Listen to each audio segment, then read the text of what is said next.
नमस्कार, आप देख रहे हैं नेशन उत्तर प्रदेश और मैं हूं आपके साथ कशिश कौर। लखनऊ में योगी कैबिनेट की अहम बैठक, मुख्यमंत्री योगी की मौजूदगी में कई मुद्दों पर मंथन, अधिकारियों के साथ प्रदेश की विकास योजनाओं पर चर्चा। कैबिनेट की बैठक में योगी ले सकते हैं बड़े फैसले, कई महत्वपूर्ण प्रस्ताव पर लगेगी मुहर। सभी जनपदों में निजी बस स्टैंड बनाएगी सरकार, नई नीति को मिलेगी मंजूरी।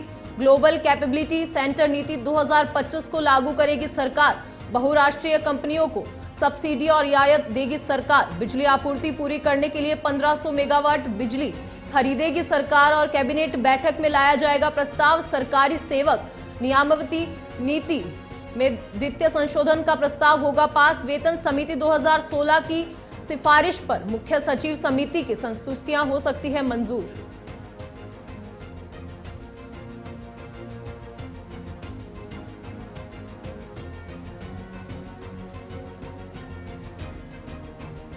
मुख्यमंत्री योगी आदित्यनाथ की कैबिनेट की अहम बैठक आज।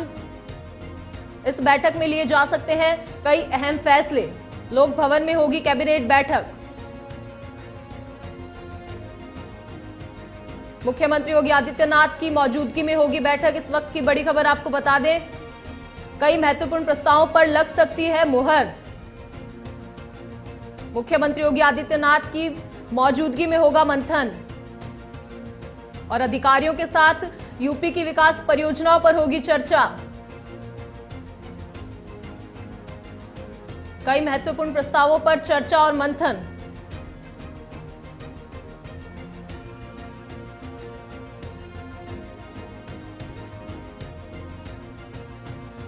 अधिकारियों के साथ यूपी की विकास योजनाओं पर चर्चा करेंगे योगी आदित्यनाथ। कैबिनेट की बैठक में योगी आदित्यनाथ ले सकते हैं बड़े फैसले, कई महत्वपूर्ण प्रस्तावों पर चर्चा और मंथन करेंगे योगी आदित्यनाथ। लोक भवन में होगी कैबिनेट बैठक। इस वक्त की बड़ी खबर आपको बता दें, मुख्यमंत्री योगी आदित्यनाथ की मौजूदगी में लिए जा सकते हैं कई बड़े फैसले। कैबिनेट की बैठक में योगी ले सकते हैं बड़े फैसले, कई महत्वपूर्ण मुद्दों पर होगी चर्चा।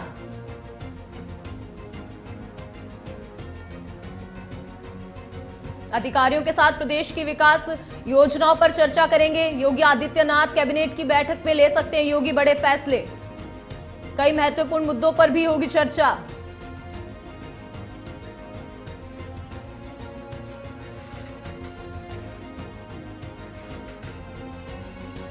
अधिकारियों के साथ विकास की परियोजनाओं पर भी चर्चा।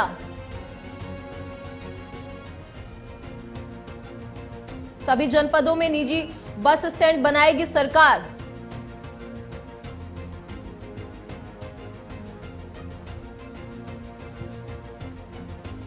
कैबिनेट की बैठक में योगी ले सकते हैं बड़े अहम फैसले। इस वक्त की बड़ी खबर आपको बता दें, योगी कैबिनेट की अहम बैठक आज। मुख्यमंत्री योगी आदित्यनाथ की मौजूदगी में होगा मंथन। लोक भवन में होगी कैबिनेट बैठक आज। मुख्यमंत्री योगी आदित्यनाथ की मौजूदगी में होगी ये बैठक और लिए जा सकते हैं इस बैठक में कई बड़े फैसले और कई महत्वपूर्ण प्रस्तावों पर चर्चा और मंथन भी होगा।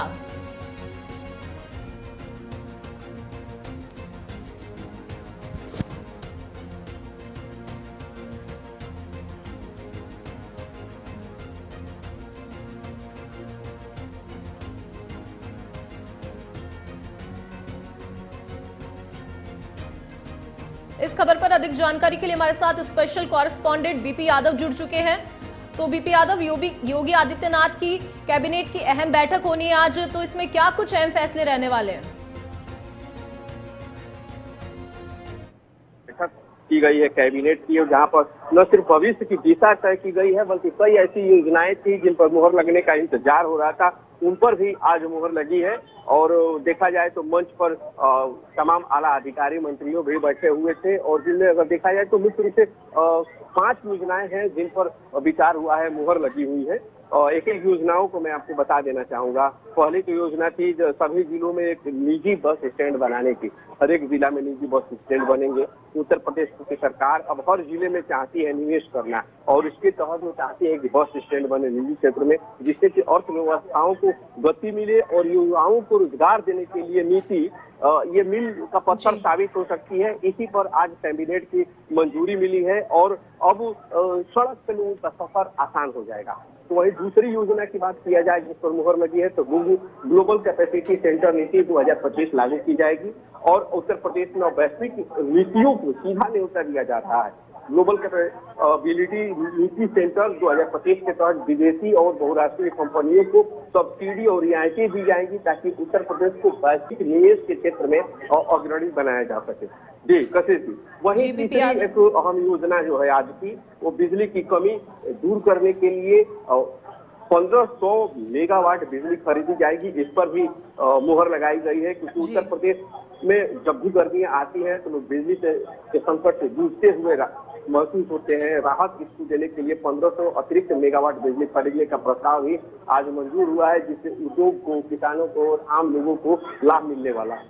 अगर चौथी योजना की बात की जाए जिस पर आज मुहर लगाई गई है, तो ये सरकारी सेवक नियमावली की नीति में बदलाव किया जाएगा और उस पर भी आज मुहर लगाई गई है। तो वही वेतन समिति 2000 सिफारिशों पर भी आज संस्तुतियां की गई है। जी बीपी यादव, आपका बहुत बहुत धन्यवाद तमाम जानकारी के लिए। मुजफ्फरनगर में नेशन 27 की खबर का बड़ा असर देखने को मिला है। मंदिर के सेवादार से धन उगाही मामले में एसएसपी ने कार्रवाई की है। इस कार्रवाई से मुजफ्फरनगर के शाहपुर थाने पर हड़कंप मच गया। एसएसपी ने शाहपुर थानाध्यक्ष दीपक चौधरी को निलंबित किया, साथ ही मामले में हरसौली चौकी इंचार्ज गजेंद्र सिंह और 2 सिपाहियों को भी निलंबित किया। एसएसपी अभिषेक ने इस मामले की जांच एसपी देहात को सौंपी है। बता दें कि सुखराम हरसोली के नाथ संप्रदाय शिव मंदिर पर सेवादार है, जिनके पास 67,000 रुपए पुलिस को भेजने के सबूत हैं। मुजफ्फरनगर नेशन 27 की खबर का बड़ा असर देखने को मिला है। मंदिर के सेवादार से धन उगाही मामले में एसएसपी की कार्रवाई।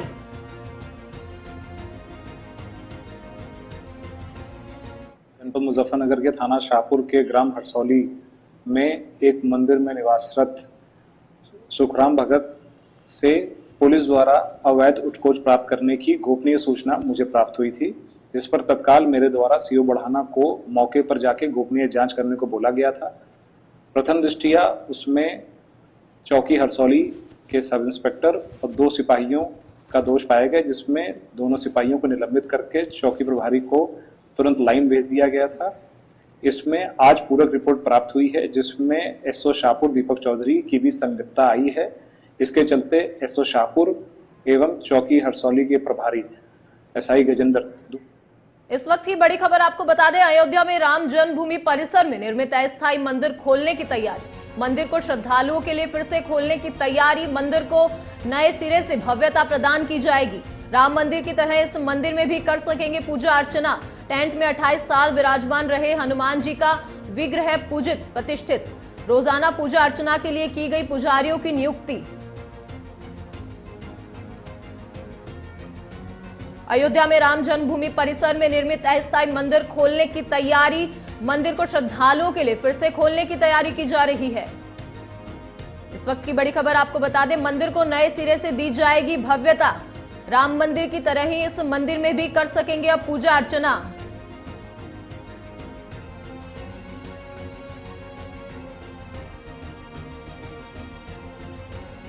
यूपी में फिर चली तबादला एक्सप्रेसवे। 24 आईपीएस के ट्रांसफर, 7 कप्तान बदले। अयोध्या एसएसपी को भेजा गोरखपुर। वाराणसी आईजी को गृह सचिव का जिम्मा। यूपी में फिर हुए अधिकारियों के तबादले। इस वक्त की बड़ी खबर आपको बता दें, वाराणसी आईजी को गृह सचिव का जिम्मा दिया गया। 24 आईपीएस के ट्रांसफर सहित 7 कप्तान बदले। यूपी में फिर से चली तबादला एक्सप्रेस और 24 आईपीएस के ट्रांसफर सहित 7 कप्तान के ट्रांसफर हुए हैं। अयोध्या एसएसपी को गोरखपुर भेजा और वाराणसी आईजी को गृह सचिव का जिम्मा दिया गया।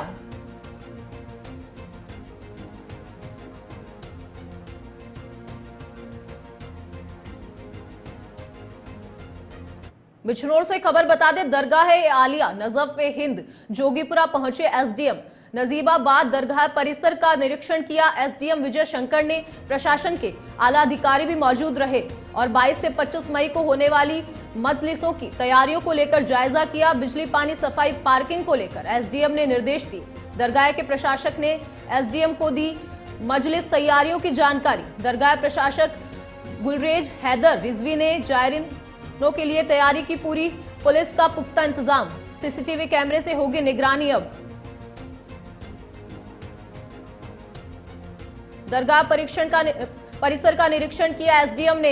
22 से 25 मई को होने वाली मजलिसों की तैयारियों का लिया जायजा।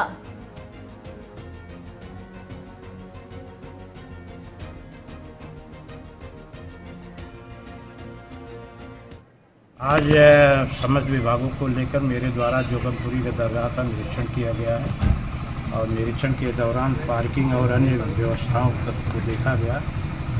विगत वर्षों की भांति इस वर्ष भी जो जनसंख्या यहाँ आने की संभावना है, उनको देखते हुए पार्किंग की व्यवस्था, जलाशय की व्यवस्था आज को लेकर समुचित व्यवस्था कराई जाएगी। लखनऊ से श्रीनगर के लिए शुरू की गई इकलौती सीधी फ्लाइट सेवा को महज 35 दिनों में बंद कर दिया गया है। इंडिगो एयरलाइन द्वारा संचालित इस सेवा को सोमवार से अस्थायी रूप से बंद कर दिया गया है। एयरलाइन जून तक इस रूट पर यात्रियों की मांग का सर्वे करेगी। अगर मांग में सुधार नहीं हुआ तो यह सेवा स्थायी रूप से बंद कर दी जाएगी। और बता दें कि जम्मू कश्मीर के पहलगाम में हाल ही में हुए आतंकी हमले के बाद श्रीनगर जाने वाली यात्रियों की संख्या में गिरावट दर्ज की गई है। इसका सीधा असर फ्लाइट की बुकिंग पर पड़ा है और शुरुआत में जहां यह सेवा यात्रियों के बीच लोकप्रिय रही, वहीं फ्लाइट लगभग फुल रही। वहीं हमले के बाद यात्रियों की संख्या में तेज गिरावट देखने को भी मिली है। इस वक्त की बड़ी खबर आपको बता दें, लखनऊ श्रीनगर की सीधी उड़ान फ्लाइट हुई बंद।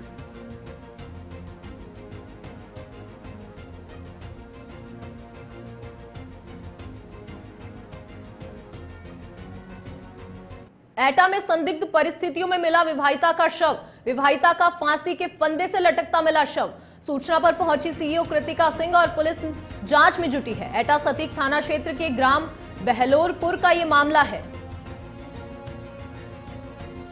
एटा में फांसी के फंदे से लटका मिला मृतका का शव। मामला दर्ज कर दिया है और पुलिस जांच में जुटी है। एटा सतीक थाना क्षेत्र के ग्राम बहलोरपुर का यह मामला है। संदिग्ध परिस्थितियों में मिला शव। विवाहिता का फांसी के फंदे से लटकता मिला शव। सूचना पर सीईओ कृतिका सिंह मौके पर पहुंची और मामला दर्ज कर जांच शुरू कर दी गई है। एटा सतीक थाना क्षेत्र के ग्राम बहलोरपुर का यह मामला है।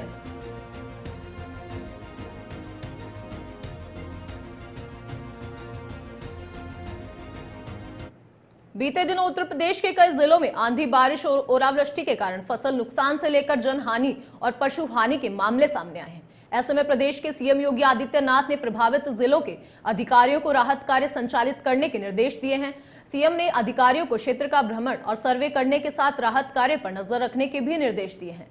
साथ ही आकाशीय बिजली, आंधी, तूफान, बारिश आदि मौसमी घटनाओं के कारण जनहानि और पशु हानि होने पर तत्काल प्रभावितों को राहत राशि का वितरण करने के भी आदेश दिए हैं। और वहीं घटनाओं के कारण घायलों का समुचित उपचार कराए जाने के निर्देश दिए गए हैं। अधिकारियों को मौसमी घटनाओं के कारण फसल को पहुंचे नुकसान का सर्वे कर विवरण शासन को भेजने के निर्देश हैं।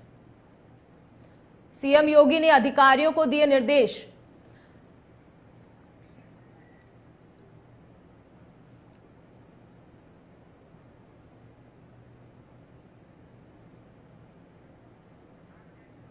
उत्तर प्रदेश के मौसम में तेजी से बदलाव देखने को मिल रहा है। मौसम विभाग के मुताबिक प्रदेश के पश्चिमी और पूर्वी हिस्सों में कुछ स्थानों पर बारिश और गरज चमक के साथ बौछारें पड़ने की संभावना है। राजधानी लखनऊ में भी लोगों को तीखी धूप और गर्मी से राहत मिलने का अनुमान है। इस दौरान सभी 75 जिलों में बारिश और तेज हवाओं को लेकर येलो अलर्ट जारी किया गया है। बता दें कि सोमवार को प्रदेश में वाराणसी समेत बरेली, मुरादाबाद, गोंडा में जमकर बारिश हुई। वहीं अयोध्या में भी बादलों की आवाजाही बनी रही। मौसम के बदले मिजाज के कई जिलों में गर्मी से राहत भी मिली है।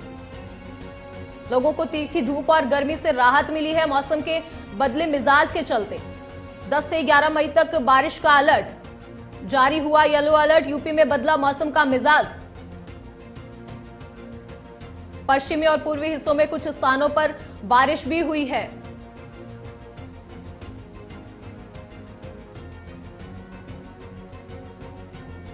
11 मई के बाद मौसम में बदलाव और तेज हवाएं देखने का संभावना।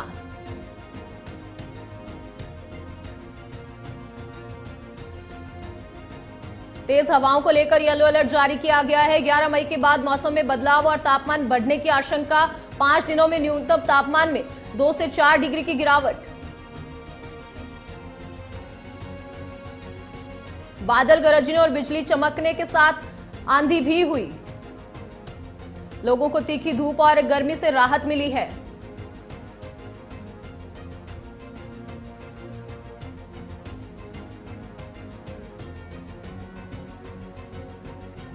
यूपी में बदला मौसम का मिजाज। पश्चिमी और पूर्वी हिस्सों में कुछ स्थानों पर बारिश। खेतों में खड़ी फसल को नुकसान की आशंका है। बादल गरजने बिजली चमकने के साथ आंधी तूफान की भी आशंका। 10 से 11 मई तक बारिश का अलर्ट जारी किया गया है। सभी जिलों में बारिश और तेज हवाओं को लेकर येलो अलर्ट जारी किया गया है।